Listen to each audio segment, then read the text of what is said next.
You're mentioning a topic that's dear to my heart and triggers me as well. Yeah. Since my primary focus is leadership in second or third category, but it's primarily project.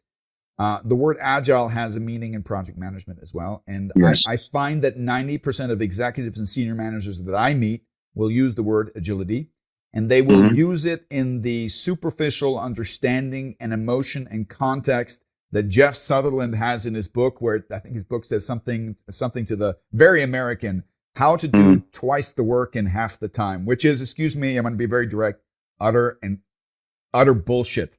Bullshit. Absolutely. Yeah, it's so American, Absolutely. but it makes you feel good. And I think what leader wouldn't endorse that and say, listen, if I can use this word magically and throw it around, well, maybe it's like a magic wand. If I wave it long enough, something will happen.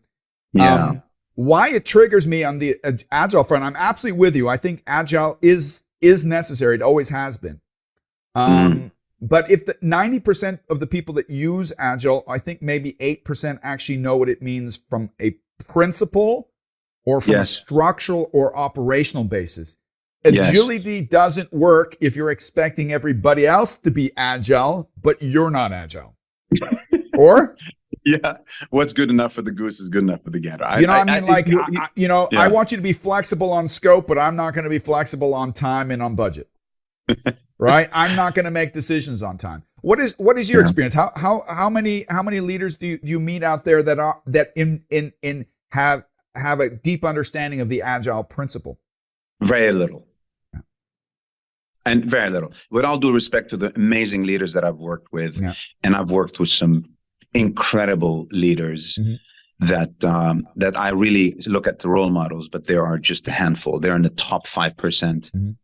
Who understand that agility or situational leadership, it starts with them, and it is not a project. You know, they a lot of leaders think and managers think that their leadership approach is project specific. It's destination based instead of journey based.